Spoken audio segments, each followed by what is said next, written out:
Chapter 13. The Dragon's Teeth, or Army Seed. Albert's uncle was out on his bicycle as usual. After the day when we became Canterbury pilgrims and were brought home in the dog-cart with red wheels by the lady he told us was his long-lost grandmother he had known years ago in India, he spent not nearly so much of his time in writing, and he used to shave every morning instead of only when requisite, as in earlier days. And he was always going out on his bicycle in his new Norfolk suit. We are not so unobserving as grown-up people make out.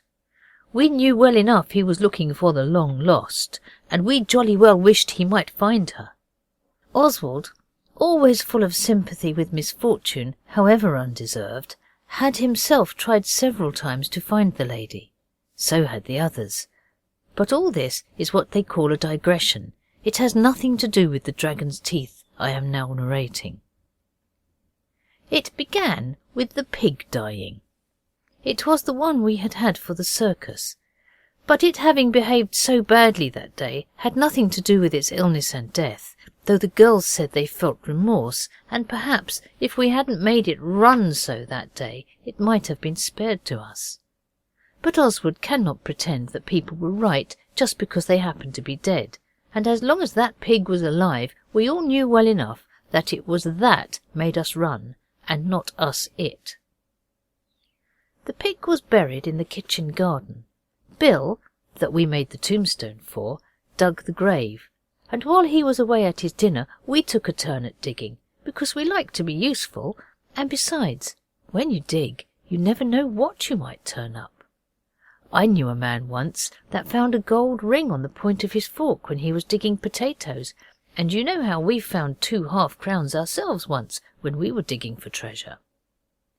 Oswald was taking his turn with the spade, and the others were sitting on the gravel and telling him how to do it.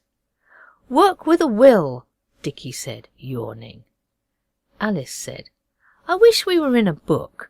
People in books never dig without finding something. I think I'd rather it was a secret passage than anything." Oswald stopped to wipe his honest brow ere replying. A secret's nothing when you've found it out. Look at the secret staircase. It's no good, not even for hide-and-seek, because of its squeaking. I'd rather have the pot of gold we used to dig for when we were little. It was really only last year, but you seem to grow old very quickly after you have once passed the prime of your youth, which is 10, I believe. How would you like to find the mouldering bones of royalist soldiers foully done to death by nasty Ironsides? Noel asked, with his mouth full of plum. If they were really dead, it wouldn't matter, Dora said. What I'm afraid of is a skeleton that can walk about and catch at your legs when you're going upstairs to bed. Skeletons can't walk, Alice said in a hurry. You know they can't, Dora. And she glared at Dora till she made her sorry she had said what she had. The things you are frightened of, or even those you would rather not meet in the dark, should never be mentioned before the little ones, or else they cry when it comes to bedtime, and say it was because of what you said. "We shan't find anything, no jolly fear," said Dickie. And just then my spade I was digging with struck on something hard, and it felt hollow. I did really think for one joyful space that we had found that pot of gold.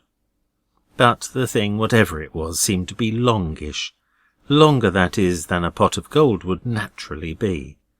And as I uncovered it, I saw that it was not the pot of gold colour, but like a bone Pincher had buried. So Oswald said, "It is the skeleton." The girls all drew back, and Alice said, "Oswald, I wish you wouldn't." A moment later the discovery was unearthed, and Oswald lifted it up with both hands. "It's a dragon's head," Noel said, and it certainly looked like it. It was long and narrowish and bony, and with great yellow teeth sticking in the jaw. Bill came back just then and said it was a horse's head, but H.O. and Noel would not believe it, and Oswald owns that no horse he has ever seen had a head at all that shape. But Oswald did not stop to argue, because he saw a keeper who showed me how to set snares going by, and he wanted to talk to him about ferrets, so he went off with Dickie and Denny and Alice with him. Also, Daisy and Dora went off to finish reading Ministering Children. So H.O. and Noel were left alone with the bony head. They took it away. The incident had quite faded from the mind of Oswald next day, but just before breakfast, Noel and H.O. came in looking hot and anxious. They had got up early and had not washed at all, not even their hands and faces. Noel made Oswald a secret sign. All the others saw it, and with proper delicate feeling pretended not to have.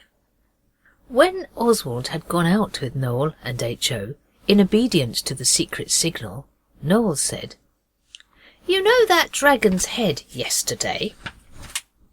"Well," Oswald said quickly, but not crossly. The two things are quite different. "Well, you know what happened in Greek history when some chaps sewed dragon's teeth?" "They came up armed men," said H.O. But Noel sternly bade him shut up, and Oswald said, "Well," again. If he spoke impatiently, it was because he smelt the bacon being taken into breakfast. "Well," Noel went on, "what do you suppose would have come up if we'd sewed those dragon's teeth we found yesterday?" "Why, nothing, you young duffer," said Oswald, who could now smell the coffee. "All that isn't history, it's humbug. Come on into brekker." "It's not humbug," H.O. cried. "It is history. We did sew." "Shut up," said Noel again. "Look here, Oswald. We did sow those dragon's teeth in Randall's 10-acre meadow, and what do you think has come up?" "Toadstools, I should think," was Oswald's contemptible rejoinder. "They have come up a camp of soldiers," said Noel. "Armed men. So you see it was history. We have sowed army seed, just like Cadmus, and it has come up. It was a very wet night. I dare say it helped it along." Oswald could not decide which to disbelieve, his brother or his ears. So, disguising his doubtful emotions without a word, he led the way to the bacon and the banqueting hall. He said nothing about the army seed then. Neither did Noel and H.O. But after the bacon we went into the garden, and then the good elder brother said, "Why don't you tell the others your cock and bull story?" So they did, and their story was received with warm expressions of doubt. It was Dickie who observed, "Let's go and have a squint at Randall's 10-acre anyhow. I saw a hare there the other day." We went. It is some little way, and as we went, disbelief reigned superb in every breast except Noel's and H.O.'s, so you will see that even the ready pen of the present author cannot be expected to describe to you his variable sensations when he got to the top of the hill and suddenly saw that his little brothers had spoken the truth. I do not mean that they generally tell lies, but people make mistakes sometimes, and the effect is the same as lies if you believe them. There was a camp there with real tents and soldiers in grey and red tunics. I dare say the girls would have said coats.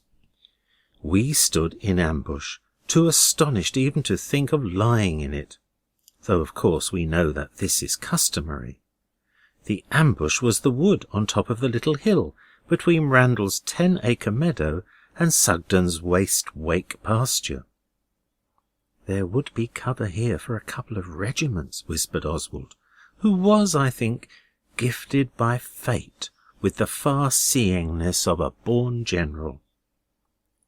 Alice merely said "hist," and we went down to mingle with the troops as though by accident, and seek for information.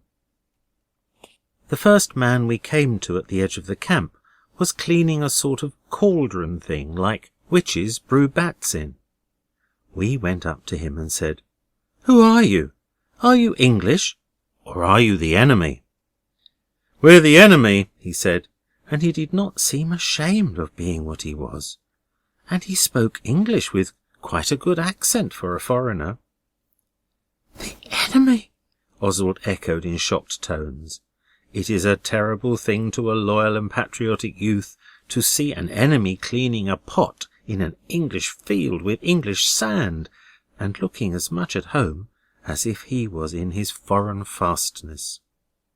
The enemy seemed to read Oswald's thoughts with deadly unerringness. He said, "The English are somewhere over the other side of the hill. They are trying to keep us out of Maidstone." After this, our plan of mingling with the troops did not seem worth going on with.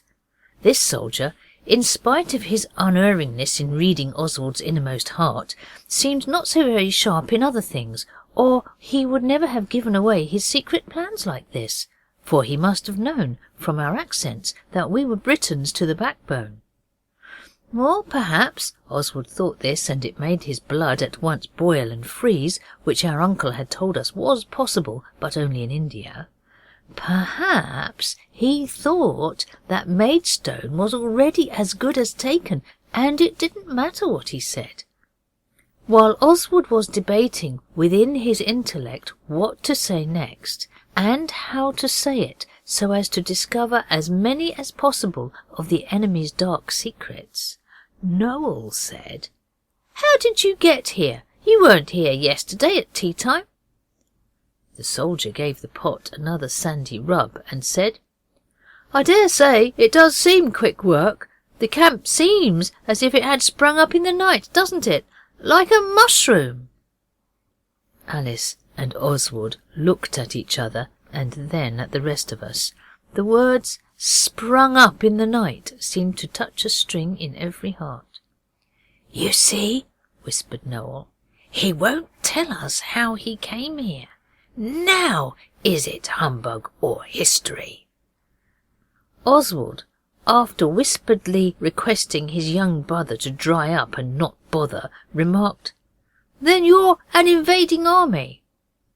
"Well," said the soldier, "we're a skeleton battalion, as a matter of fact, but we're invading all right enough." And now indeed the blood of the stupidest of us froze, just as the quick-witted Oswald's had done earlier in the interview. Even H.O. opened his mouth and went the colour of mottled soap. He is so fat that this is the nearest he can go to turning pale. Denny said, "But you don't look like skeletons." The soldier stared. Then he laughed and said, "Ah, that's the padding in our tunics. You should see us in the grey dawn taking our morning bath in a bucket." It was a dreadful picture for the imagination. A skeleton, with its bones all loose most likely, bathing anyhow in a pail. There was a silence while we thought it over. Now, ever since the cleaning cauldron soldier had said that about taking Maidstone, Alice had kept on pulling at Oswald's jacket behind, and he had kept on not taking any notice. But now he could not stand it any longer, so he said, "Well, what is it?" Alice drew him aside, or rather she pulled at his jacket so that he nearly fell over backwards, and then she whispered, "Come along, don't start parleying with the foe. He's only talking to you to gain time." "What for?" said Oswald. "Why, so that we shouldn't warn the other army, you silly," Alice said, and Oswald was so upset by what she said that he forgot to be properly angry with her for the wrong word she used. "But we ought to warn them at home," she said. "Suppose the moat house was burned down, and all the supplies commandeered for the foe." Alice turned boldly to the soldier. "Do you burn down farms?" she asked. "Well, not as a rule," he said, and he had the cheek to wink at Oswald. But Oswald would not look at him. "We've not burned a farm since... not for years." "A farm in Greek history it was, I expect," Denny murmured. "Civilized warriors do not burn farms nowadays," Alice said sternly. "Whatever they did in Greek times, you ought to know that." The soldier said things had changed a good deal since Greek times. So we said good morning as quickly as we could. It is proper to be polite even to your enemy, except just at the moments when it had really come to rifles and bayonets or other weapons. The soldier said, "So long," in quite a modern voice, and we retraced our footsteps in silence to the ambush, the wood. Oswald did think of lying in ambush then, but it was rather wet because of the rain the night before, that H.O. said had brought the army seed up. And Alice walked very fast, saying nothing but, "Hurry up, can't you?" and dragging H.O. by one hand and Noel by the other. So we got into the road. Then Alice faced round and said, "This is all our fault. If we hadn't sowed those dragon's teeth, there wouldn't have been any invading army." I'm sorry to say that Daisy said, "Never mind, Alice dear, we didn't sow the nasty things, did we, Dora?" But Denny told her it was just the same. It was we had done it, so long as it was any of us, especially if it got any of us into trouble. Oswald was very pleased to see that the dentist was beginning to understand the meaning of true manliness and about the honour of the House of Bastable. Though of course he is only a Fawkes, yet it is something to know he does his best to learn. If you are very grown up or very clever, I dare say you will now have thought of a great many things. If you have, you need not say anything, especially if you're reading this aloud to anybody. It's no good putting in what you think in this part, because none of us thought anything of the kind at the time. We simply stood in the road without any of your clever thoughts, filled with shame and distress to think of what might happen owing to the dragon's teeth being sown. It was a lesson to us never to sow seed without being quite sure what sort it is. This is particularly true of the penny packets, which sometimes do not come up at all, quite unlike dragon's teeth. Of course, H.O. and Noel were more unhappy than the rest of us. This was only fair. "How can we possibly prevent their getting to Maidstone?" Dickie said. "Did you notice the red cuffs on their uniforms, taken from the bodies of dead English soldiers, I shouldn't wonder?" "If they're the old Greek kind of dragon's teeth soldiers, they ought to fight each other to death," Noel said. "At least, if we had a helmet to throw among them." But none of us had, and it was decided that it would be of no use for H.O. to go back and throw his straw hat at them, though he wanted to. Denny said suddenly, "Couldn't we alter the signposts so that they wouldn't know the way to Maidstone?" Oswald saw that this was the time for true generalship to be shown. He said, "Fetch all the tools out of the chest. Dickie, go too. There's a good chap, and don't let him cut his legs with the saw."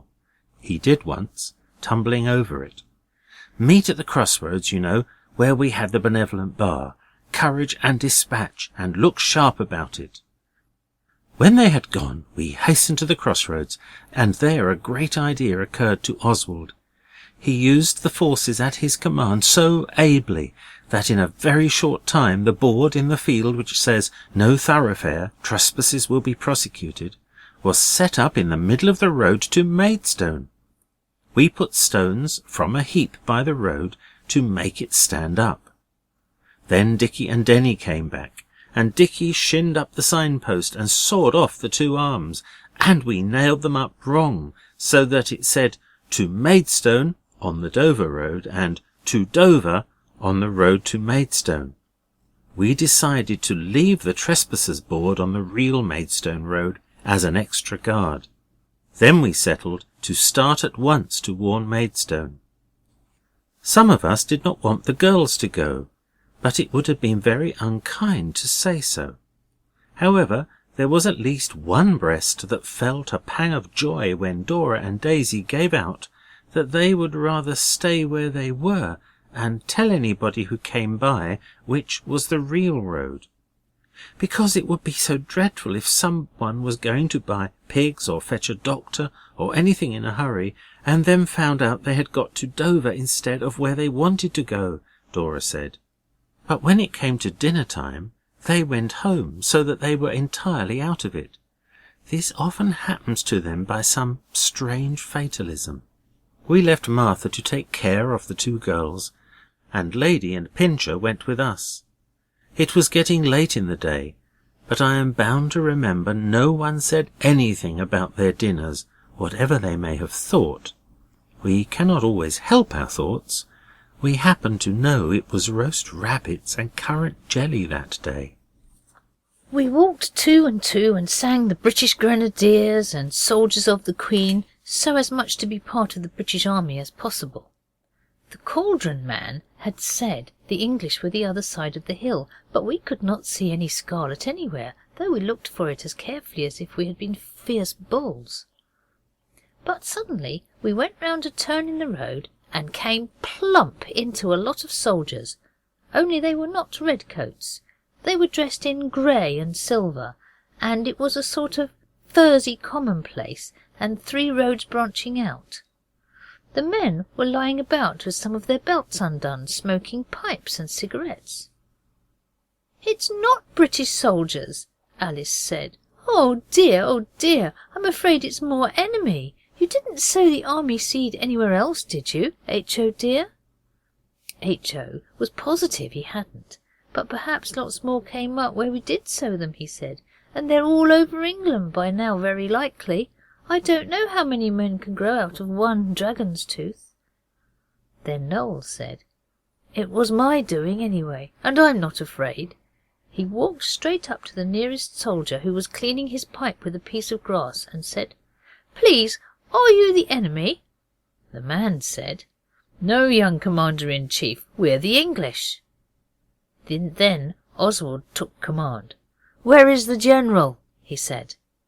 "We're out of generals just now, Field Marshal," the man said, and his voice was a gentleman's voice. "Not a single one in stock. We might suit you in majors now, and captains are quite cheap. Competent corporals going for a song, and we have a very nice colonel too, quiet to ride or drive." Oswald does not mind chaff at proper times, but this was not one.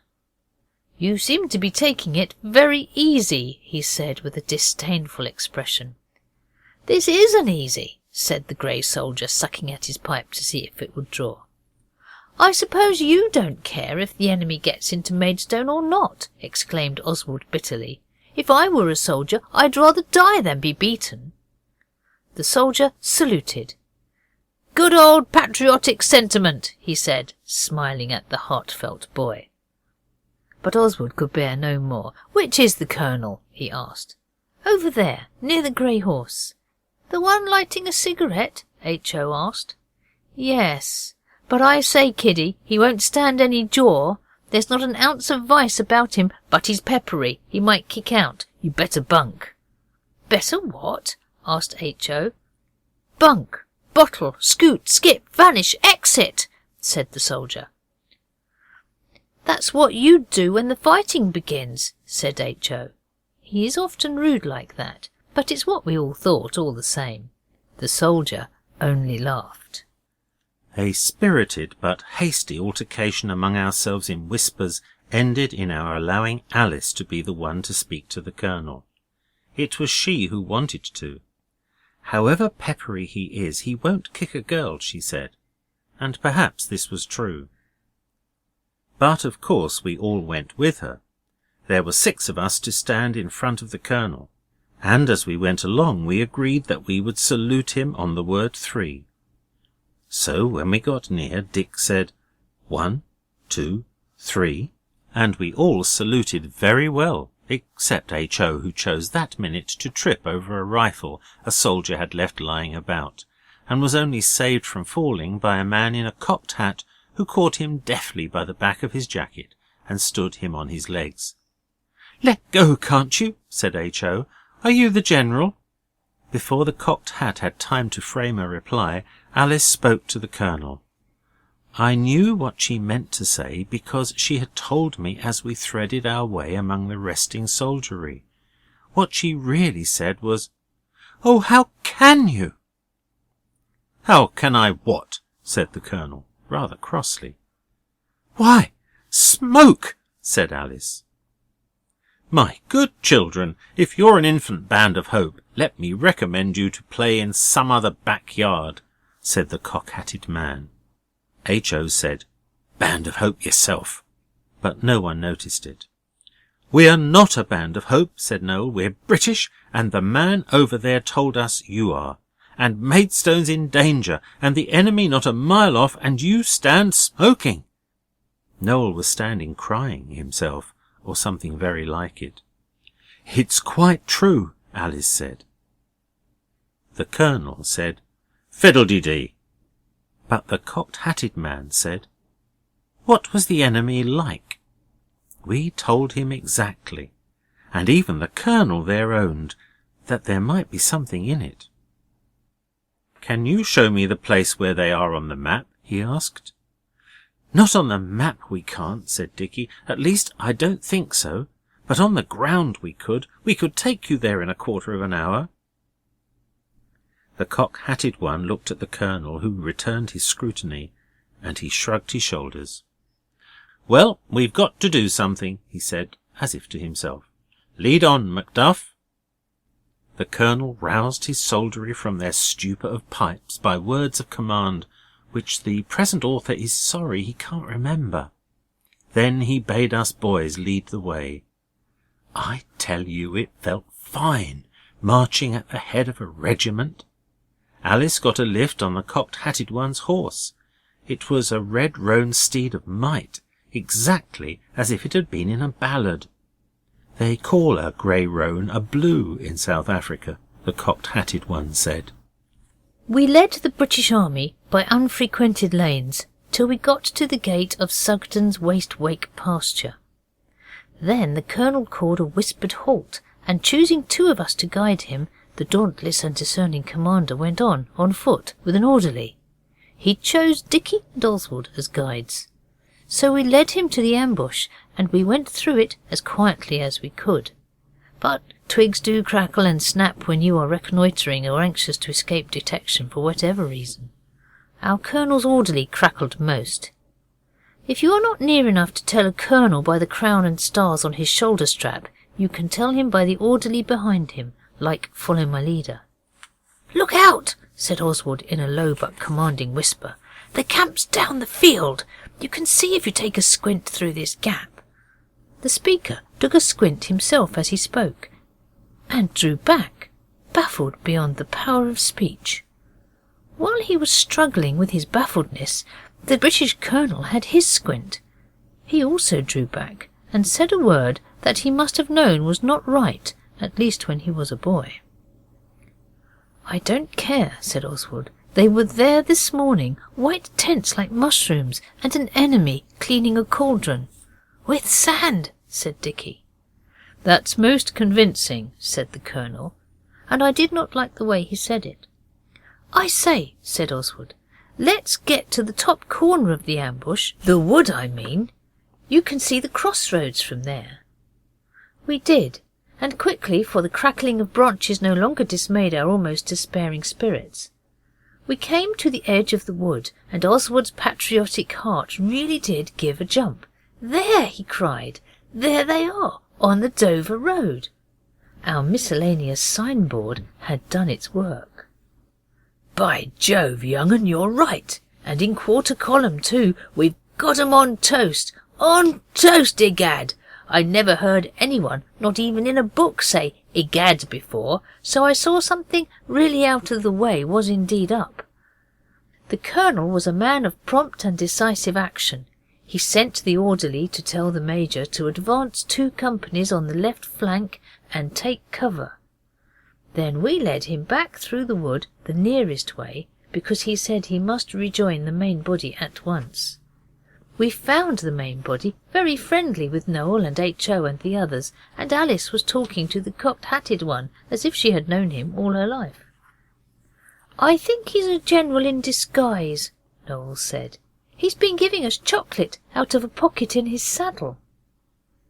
Oswald thought about the roast rabbit then, and he is not ashamed to own it, yet he did not say a word. But Alice is not really a bad sort. She had saved 2 bars of chocolate for him and Dicky.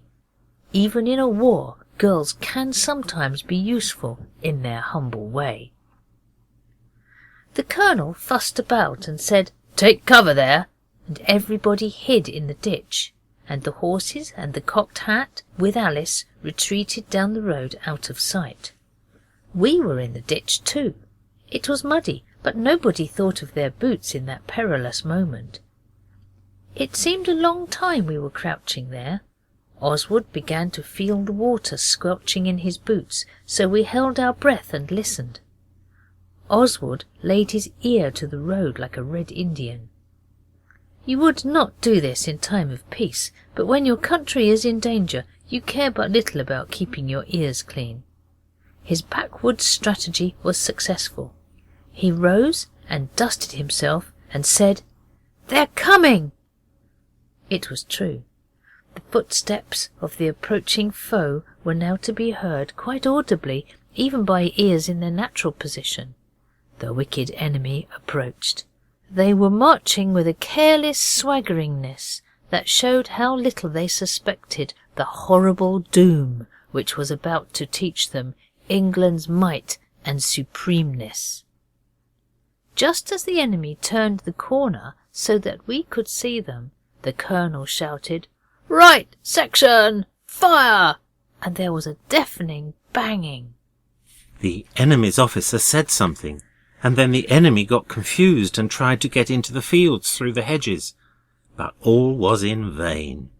There was firing now from our men, on the left as well as the right, and then our colonel strode nobly up to the enemy's colonel and demanded surrender. He told me so afterwards. His exact words are only known to himself and the other colonel, but the enemy's colonel said, "I would rather die than surrender," or words to that effect.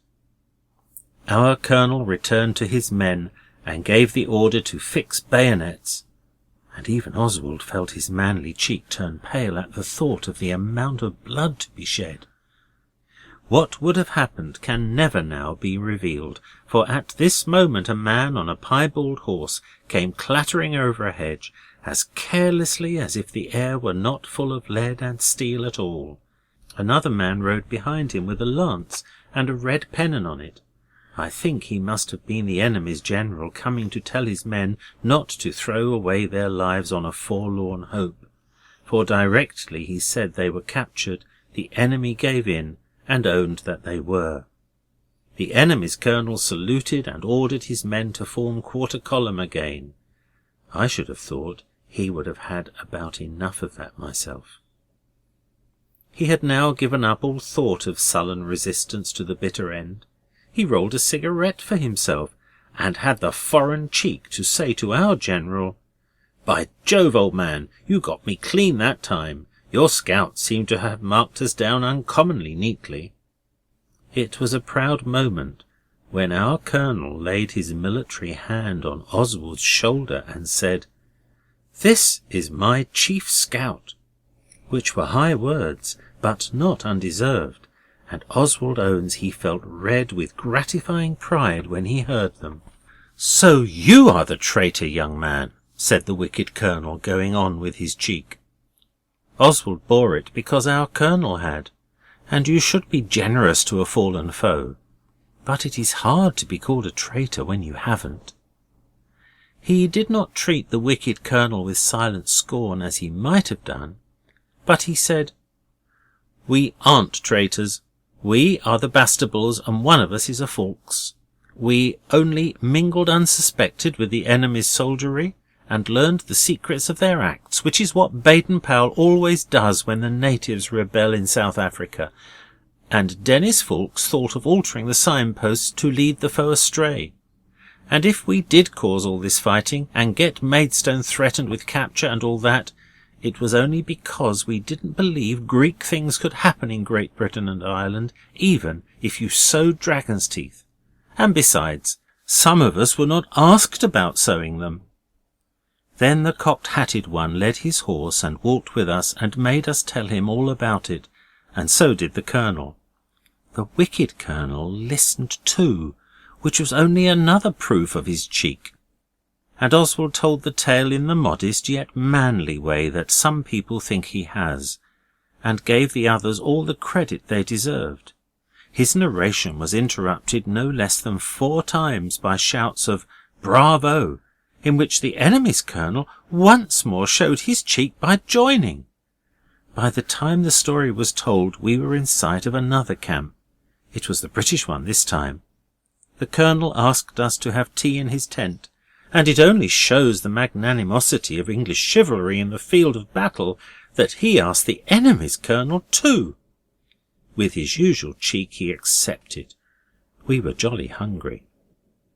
When everyone had had as much tea as they possibly could, the colonel shook hands with us all, and to Oswald he said, "Well, goodbye, my brave scout. I must mention your name in my dispatches to the War Office." H.O. interrupted him to say, "His name's Oswald Cecil Bastable, and mine is Horace Octavius."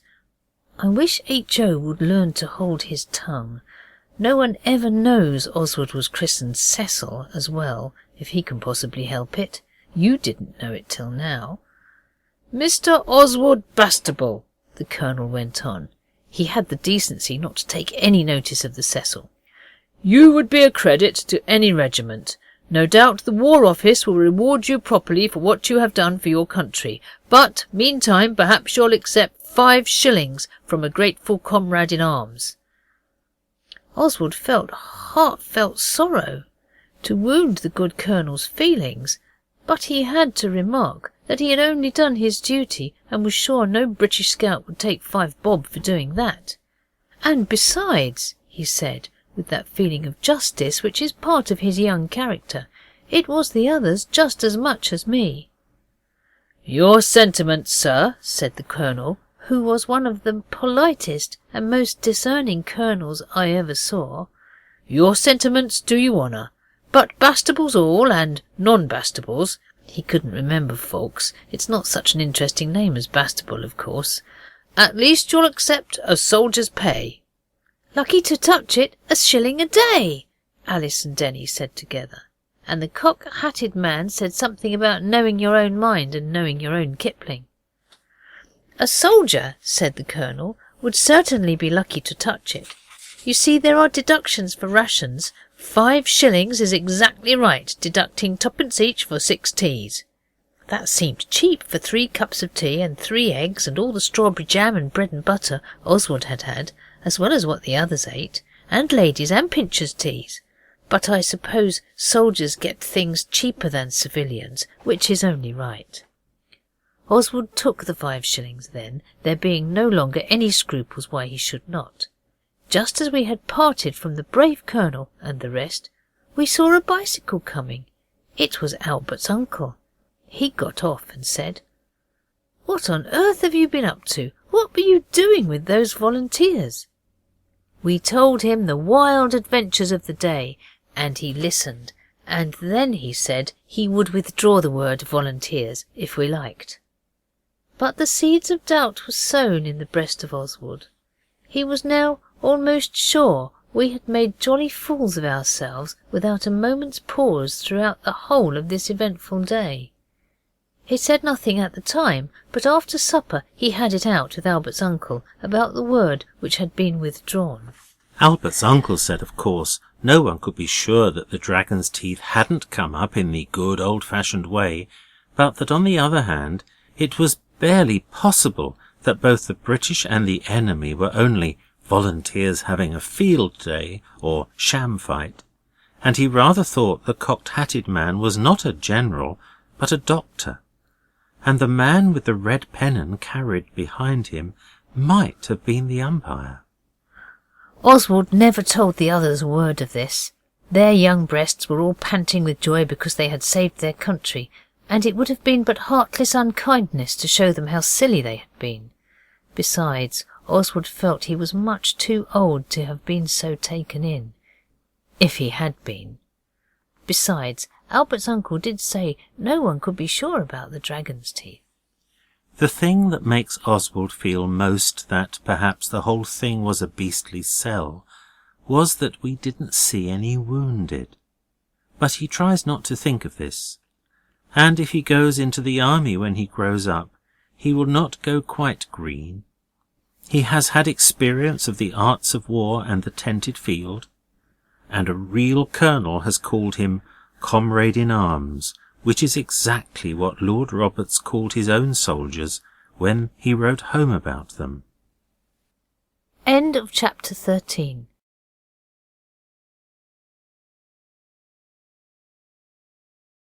Chapter 14. Albert's uncle's grandmother, or the long lost. The shadow of the termination now descended in sable thunderclouds upon our devoted Nobbs. As Albert's uncle said, school now gaped for its prey.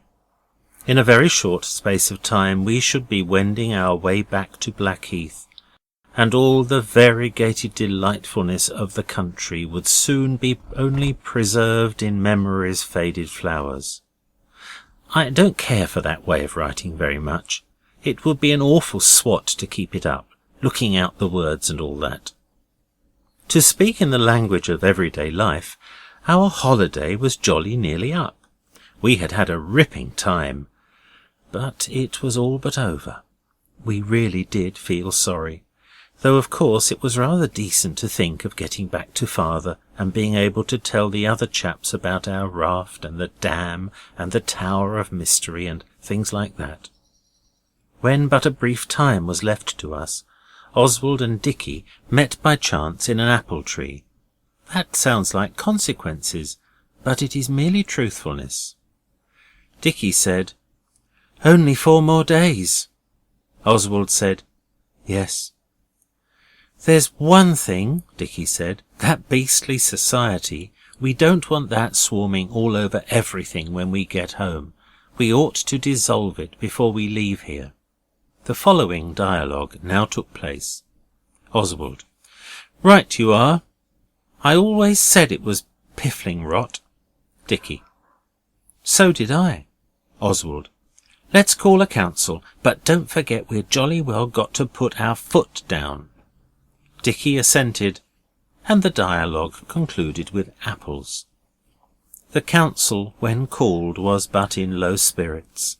This made Oswald's and Dicky's task easier. When people are sunk in gloomy despair about one thing, they will agree to almost anything about something else. Remarks like this are called philosophic generalizations, Albert's uncle says. Oswald began by saying, We've tried the society for being good in, and perhaps it's done us good. But now the time has come for each of us to be good or bad on his own, without hanging on to the others. The race is run by 1 and 1, but never by 2 and 2, the dentist said. The others said nothing. Oswald went on, I move that we dissolve the Wouldbegoods Society. Its appointed task is done. If it's not well done, then that's its fault, and not ours. Dicky said, Hear, hear, I second this prop. The unexpected dentist said, I third it. At first I thought it would help, but afterwards I saw it only made you want to be naughty just because you were a Wouldbegood. Oswald owns he was surprised. We put it to the vote at once, so as not to let Denny cool. H.O., Noel and Alice voted with us. So Daisy and Dora were what is called a hopeless minority. We tried to cheer their hopelessness by letting them read the things out of the Golden Deed book aloud. Noel hid his face in the straw so that we should not see the faces he made while he made poetry instead of listening. And when the Wouldbegoods was by vote dissolved forever, he sat up, straws in his hair, and said, The epitaph. The Wouldbegoods are dead and gone, but not the golden deeds they have done. These will remain upon glory's page, to be an example to every age.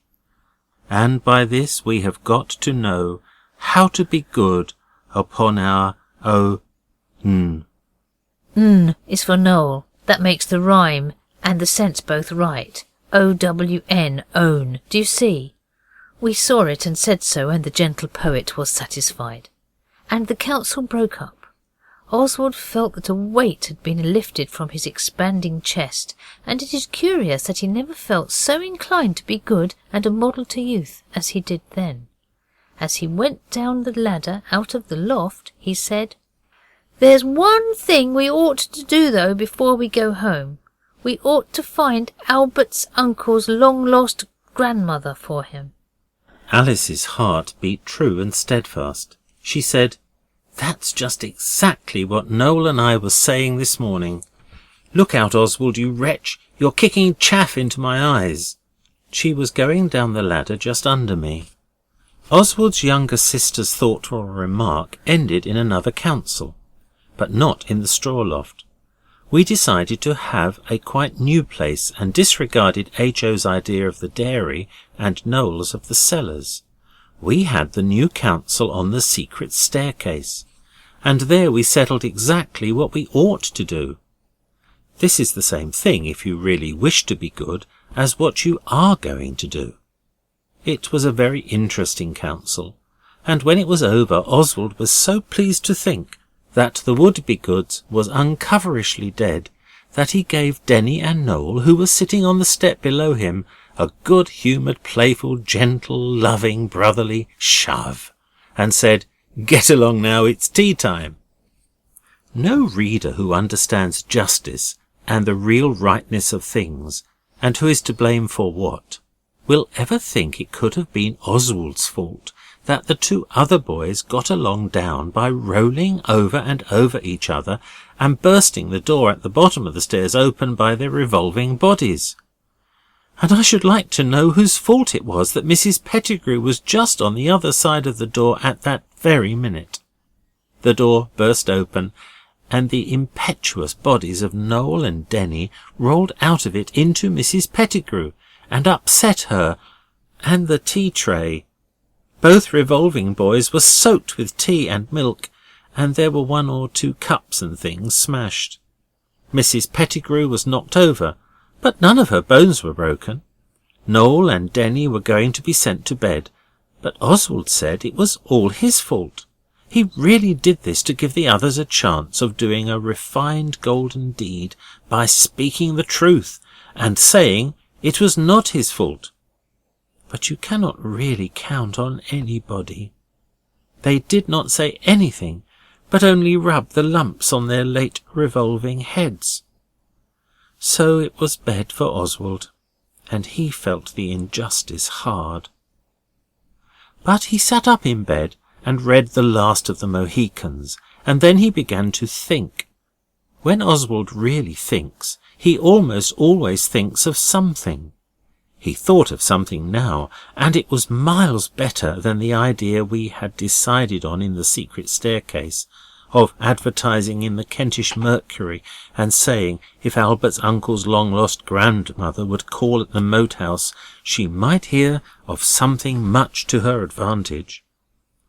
What Oswald thought of was that if we went to Hazelbridge and asked Mr. B. Munn, grocer, that drove us home in the cart with the horse that liked the wrong end of the whip best, he would know who the lady was in the red hat and red wheels that paid him to drive us home that Canterbury night. He must have been paid, of course, for even grocers are not generous enough to drive perfect strangers, and 5 of them too, about the country for nothing. Thus we may learn that even unjustness and sending the wrong people to bed may bear useful fruit, which ought to be a great comfort to everyone when they are unfairly treated. Only it most likely won't be, for if Oswald's brothers and sisters had nobly stood by him as he expected, he would not have had the solitary reflections that led to the great scheme for finding the grandmother. Of course, when the others came up to roost, they all came and squatted on Oswald's bed and said how sorry they were. He waived their apologies with noble dignity, because there wasn't much time, and said he had an idea that would knock the council's plan into a cocked hat. But he would not tell them what it was. He made them wait till next morning.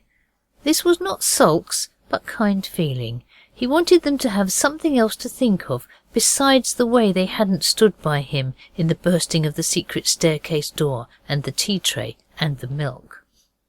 Next morning Oswald kindly explained and asked who would volunteer for a forced march to Hazelbridge. The word volunteer cost the young Oswald a pang as soon as he had said it, but I hope he can bear pangs with any man living. And mind, he added, hiding the pang under a general-like severeness, I won't have anyone in the expedition who has anything in his shoes except his feet. This could not have been put more delicately and decently, but Oswald is often misunderstood. Even Alice said it was unkind to throw the peas up at Denny. When this little unpleasantness had passed away, it took some time because Daisy cried and Dora said, "There now, Oswald." There were 7 volunteers, which with Oswald made 8, and was indeed all of us. There were no cockle shells or tape sandals or staves or scrips or anything romantic and pious about the 8 persons who set off for Hazelbridge that morning, more earnestly wishful to be good and deedful, at least Oswald, I know, was, than ever they had been in the days of the beastly Wouldbegoods Society. It was a fine day. Either it was fine nearly all last summer, which is how Oswald remembers it, or else nearly all the interesting things we did came on fine days. With hearts light and gay and no peas in anyone's shoes, the walk to Hazelbridge was perseveringly conducted. We took our lunch with us, and the dear dogs. Afterwards we wished for a time that we had left one of them at home, but they did so want to come, all of them, and Hazelbridge is not nearly as far as Canterbury, really, so even Martha was allowed to put on her things, I mean her collar, and come with us. She walks slowly, but we had the day before us, so there was no extra hurry. At Hazelbridge we went into B. Munn's grocer's shop and asked for ginger beer to drink. They gave it to us, but they seemed surprised at us wanting to drink it there, and the glass was warm. It had just been washed. We only did it really so as to get into conversation with B. Munn grocer and extract information without rousing suspicion. You cannot be too careful. However, when we had said it was first-class ginger beer and paid for it, we found it not so easy to extract anything more from B. Munn grocer, and there was an anxious silence while he fiddled about behind the counter among the tinned meats and sauce bottles, with a fringe of hobnailed boots hanging over his head. H.O. spoke suddenly. He is like the sort of person who rushes in where angels fear to tread, as Denny says. Say what sort of person that is. He said, "I say, you remember driving us home that day? Who paid for the cart?" Of course, B. Munn grocer was not such a nincompoop. I like that word, it means so many people I know, as to say right off. He said, "I was paid all right, young gentleman. Don't you terrify yourself." People in Kent say terrify when they mean worry. So Dora shoved in a gentle oar. She said, "We want to know the kind lady's name and address, so that we can write and thank her for being so jolly that day." B. Munn grocer muttered something about the lady's address being goods he was often asked for. Alice said, "But do tell us, we forgot to ask her. She's a relation of a second-hand uncle of ours, and I do so want to thank her properly. And if you've got any extra strong peppermints at a penny an ounce, we should like 1/4 pound. This was a masterstroke. While he was weighing out the peppermints, his heart got soft, and just as he was twisting up the corner of the paper bag, Dora said, "What lovely fat peppermints! Do tell us." And B. Munn's heart was now quite melted. He said, "It's Miss Ashley, and she lives at the Cedars, about a mile down the Maidstone Road." We thanked him, and Alice paid for the peppermints. Oswald was a little anxious when she ordered such a lot, but she and Noel had got the money all right, and when we were outside the Hazelbridge Green, A good deal of it is gravel, really. We stood and looked at each other. Then Dora said, "Let's go home and write a beautiful letter and all sign it." Oswald looked at the others. Writing is all very well, but it's such a beastly long time to wait for anything to happen afterwards. The intelligent Alice divined his thoughts, and the dentist divined hers. He is not clever enough yet to divine Oswald's. And the two said together, "Why not go and see her?" "She did say she would like to see us again some day," Dora replied. So, after we had argued a little about it, we went. And before we had gone 100 yards down the dusty road, Martha began to make us wish with all our hearts that we had not let her come.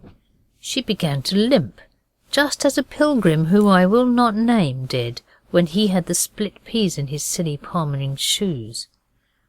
So we called a halt and looked at her feet. One of them was quite swollen and red. Bulldogs almost always have something the matter with their feet, and it always comes on when least required. They are not the right breed for emergencies. There was nothing for it but to take it in turns to carry her. She is very stout, and you have no idea how heavy she is. A half-hearted, unadventurous person, name no names, but Oswald, Alice, Noel, H.O., Dicky, Daisy and Denny will understand me, said, "Why not go straight home and come another day without Martha?" But the rest agreed with Oswald when he said it was only a mile and perhaps we might get a lift home with the poor invalid. Martha was very grateful to us for our kindness. She put her fat white arms around the person's neck who happened to be carrying her. She is very affectionate, but by holding her very close to you, you can keep her from kissing your face all the time. As Alice said, bulldogs do give you such large, wet, pink kisses. A mile is a good way when you have to take your turn at carrying Martha. At last we came to a hedge with a ditch in front of it and chains swinging from posts to keep people off the grass and out of the ditch, and a gate with "The Cedars" on it in gold letters, all very neat and tidy, showing plainly that more than one gardener was kept. There we stopped. Alice put Martha down, grunting with exhaustedness, and said, "Look here, Dora and Daisy, I don't believe a bit that it's his grandmother. I'm sure Dora was right, and it's only his horrid sweetheart. I feel it in my bones. Now don't you really think we'd better chuck it? We're sure to catch it for interfering. We always do." "The cross of true love never did come smooth," said the dentist. "We ought to help him bear his cross." "But if we find her for him, and she's not his grandmother, he'll marry her," Dicky said, in tones of gloominess and despair. Oswald felt the same, but he said, "Never mind, we should all hate it, but perhaps Albert's uncle might like it. You never can tell. If you want to do a really unselfish action and no kid, now's your time, my late Wouldbegoods." No one had the face to say right out that they didn't want to be unselfish. But it was with sad hearts that the unselfish seekers opened the long gate and went up the gravel drive between the rhododendrons and other shrubberies towards the house. I think I have explained to you before that the eldest son of anybody is called the representative of the family when his father isn't there. That was why Oswald now took the lead. When we got to the last turn of the drive, it was settled that the others were to noiselessly ambush in the rhododendrons, and Oswald was to go on alone and ask at the house for the grandmother from India, Miss Ashley. So he did. But when he got to the front of the house and saw how neat the flower beds were with red geraniums, and the windows all bright and speckless with muslin blinds and brass rods, and a green parrot in a cage in the porch, and the doorstep newly whited, lying clean and untrodden in the sunshine, he stood still and thought of his boots and how dusty the roads were, and wished He had not gone into the farmyard after eggs before starting that morning. As he stood there in anxious uncertainness, he heard a low voice among the bushes. It said, "Hist! Oswald here!" And it was the voice of Alice. So he went back to the others among the shrubs, and they all crowded round their leader, full of important news. "She's not in the house. She's here," Alice said in a low whisper that seemed nearly all S's. "Close by. She went by just this minute with a gentleman.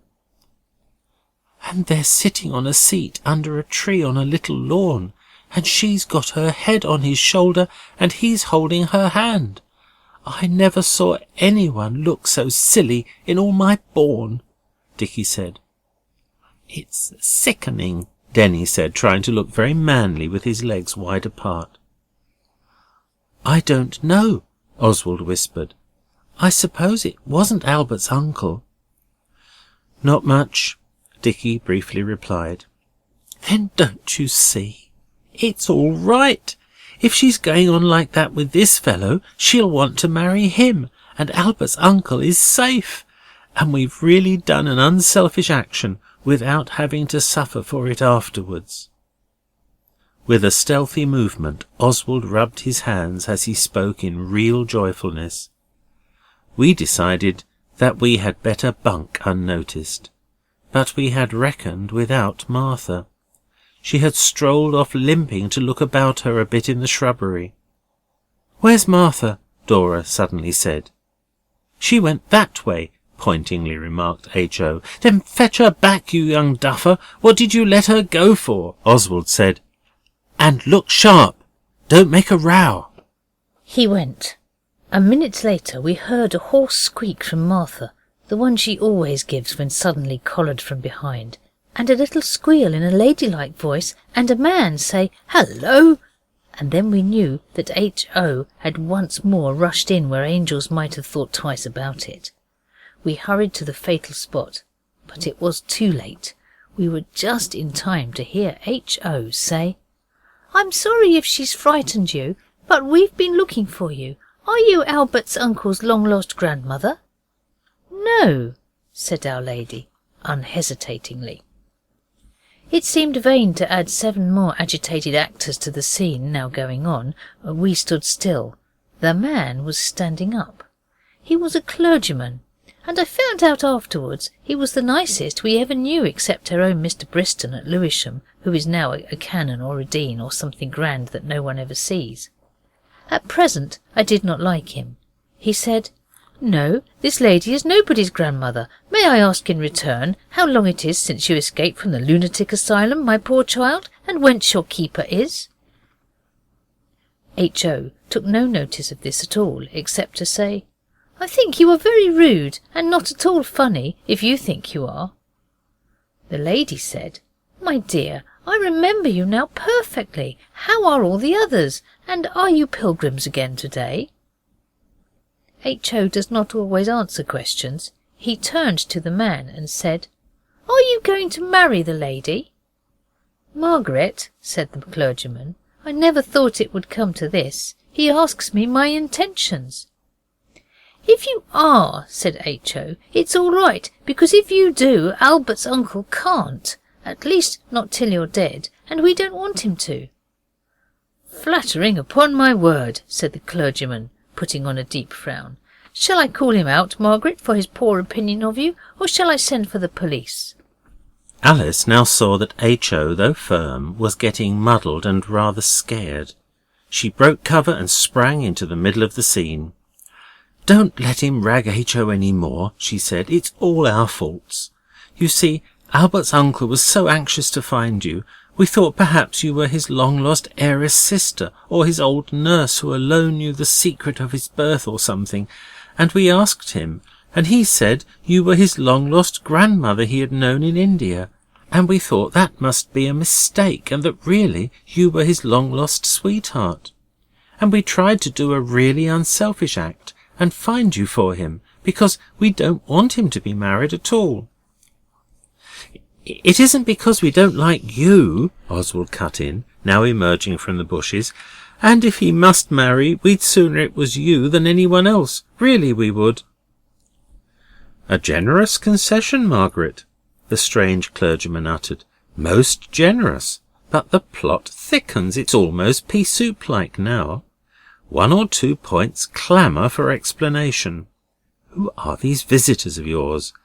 Why this Red Indian method of paying morning calls? Why the lurking attitude of the rest of the tribe which I now discern among the undergrowth? Won't you ask the rest of the tribe to come out and join the glad throng? Then I liked him better. I always like people who know the same songs we do, and books and tunes and things. The others came out. The lady looked very uncomfy, and partly as if she was going to cry. But she couldn't help laughing too, as more and more of us came out. And who, the clergyman went on, who in Fortune's name is Albert, and who is his uncle? And what have they or you to do in this galère, garden? We all felt rather silly, and I don't think I ever felt more than then what an awful lot of us there were. 3 years' absence in Calcutta or elsewhere may explain my ignorance of these details, but still... I think we'd better go, said Dora. I'm sorry if we've done anything rude or wrong. We didn't mean to. Goodbye. I hope you'll be happy with the gentleman, I'm sure. I hope so too, said Noel, and I know he was thinking how much nicer Albert's uncle was. We turned to go. The lady had been very silent, compared with what she was when she pretended to show us Canterbury. But now she seemed to shake off some dreamy silliness, and caught hold of Dora by the shoulder. No, dear, no, she said. It's all right, and you must have some tea. We'll have it on the lawn. John, don't tease them any more. Albert's uncle is the gentleman I told you about. And, my dear children, this is my brother that I haven't seen for 3 years. Then he's a long lost too, said H.O. The lady said, not now, and smiled at him. And the rest of us were dumb with confounding emotions. Oswald was particularly dumb. He might have known it was her brother, because in rotten grown-up books, if a girl kisses a man in a shrubbery, that is not the man you think she is in love with. It always turns out to be a brother, though generally the disgrace of the family, and not a respectable chaplain from Calcutta. The lady now turned to her reverend and surprising brother, and said, John, go and tell them we'll have tea on the lawn. When he was gone, she stood quite still a minute. Then she said, I am going to tell you something, but I want to put you on your honour not to talk about it to other people. You see, it isn't everyone I would tell about it. He, Albert's uncle I mean, has told me a lot about you, and I know I can trust you. We said, yes, Oswald with a brooding sentiment of knowing all too well what was coming next. The lady then said, though I am not Albert's uncle's grandmother, I did know him in India once, and we were going to be married, but we had a misunderstanding. Quarrel? Row? Said Noel and H.O. at once. Well, yes, a quarrel, and he went away. He was in the Navy then. And then, well, we were both sorry, but, well, anyway, when his ship came back, we'd gone to Constantinople, then to England, and he couldn't find us, and he says he's been looking for me ever since. Not you for him? Said Noel. Well, perhaps, said the lady. And the girls said, ah, with deep interest. The lady went on more quickly.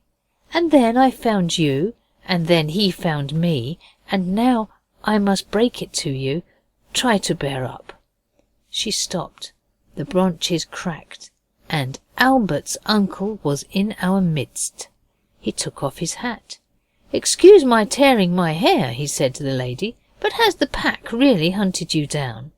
It's all right, she said, and when she looked at him she got miles prettier quite suddenly. I was just breaking it to them. Don't take that proud privilege from me, he said.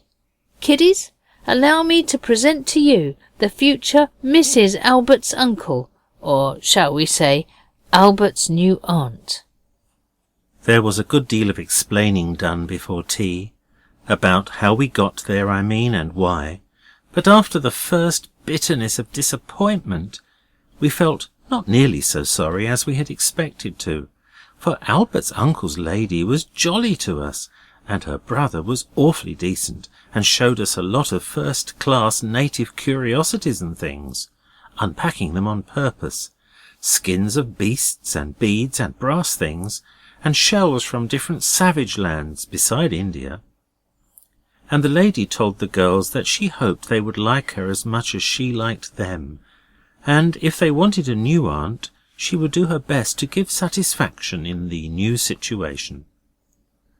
And Alice thought of the Murdstone aunt belonging to Daisy and Denny, and how awful it would have been if Albert's uncle had married her. And she decided, she told me afterwards, that we might think ourselves jolly lucky it was no worse. Then the lady led Oswald aside, pretending to show him the parrot which he had explored thoroughly before, and told him she was not like some people in books. When she was married, she would never try to separate her husband from his bachelor friends. She only wanted them to be her friends as well. Then there was tea, and thus all ended in amicableness, and the Reverend and Friendly drove us home in a wagonette. But for Martha we shouldn't have had tea, or explanations, or lift, or anything. So we honoured her, and did not mind her being so heavy and walking up and down constantly on our laps as we drove home. And that is all the story of the long-lost grandmother and Albert's uncle. I am afraid it is rather dull, but it was very important to him, so I felt it ought to be narrated. Stories about lovers and getting married are generally slow. I like a love story where the hero parts with the girl at the garden gate in the gloaming and goes off and has adventures, and you don't see her any more till he comes home to marry her at the end of the book. And I suppose people have to marry. Albert's uncle is awfully old, more than 30, and the lady is advanced in years, 26 next Christmas. They are to be married then. The girls are to be bridesmaids in white frocks with fur. This quite consoles them. If Oswald repines sometimes, he hides it. What's the use? We all have to meet our fell destiny, and Albert's uncle is not extirpated from this awful law. Now the finding of the long lost was the very last thing we did for the sake of its being a noble act. So that is the end of the Wouldbegoods, and there are no more chapters after this. But Oswald hates books that finish up without telling you the things you might want to know about the people in the book, so here goes. We went home to the beautiful Blackheath house. It seemed very stately and mansion-like after the moat house, and everyone was most frightfully pleased to see us. Mrs. Pettigrew cried when we went away. I never was so astonished in my life. She made each of the girls a fat red pincushion like a heart, and each of us boys had a knife brought out of the housekeeping, housekeeper's own, money. Bill Simpkins is happy as sub-under gardener to Albert's uncle's lady's mother. They do keep 3 gardeners, I knew they did. And our tramp still earns enough to sleep well on from our dear old pigman. Our last 3 days were entirely filled up with visits of farewell sympathy to all our many friends who were so sorry to lose us. We promised to come and see them next year. I hope we shall. Denny and Daisy went back to live with their father at Forest Hill. I don't think they'll ever be again the victims of the Murdstone aunt, who is really a great aunt and about twice as much in the autumn of her days as our new Albert's uncle's aunt. I believe they plucked up spirit enough to tell their father that they didn't like her, which they'd never thought of doing before. our own robber, says their holidays in the country did them both a great deal of good, and he says us Bastables have certainly taught Daisy and Denny the rudiments of the art of making home happy. I believe they have thought of several quite new naughty things entirely on their own, and done them too, since they came back from the moat house. I wish you didn't grow up so quickly.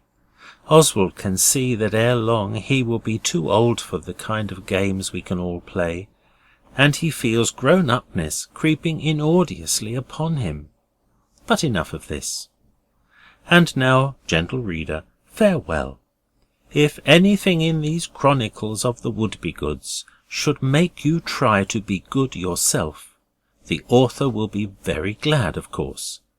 But take my advice, and don't make a society for trying it. It is much easier without. And do try to forget that Oswald has another name besides Bastable, the one beginning with C, I mean. Perhaps you have not noticed what it was. If so, don't look back for it is a name no manly boy would like to be called by if he spoke the truth. Oswald is said to be a very manly boy, and he despises that name and will never give it to his own son when he has one. Not if a rich relative offered to leave him an immense fortune if he did. Oswald would still be firm. He would, on the honour of the House of Bastable. End of chapter 14. And End of the Wouldbegoods by E. Nesbit, being the further adventures of the treasure seekers.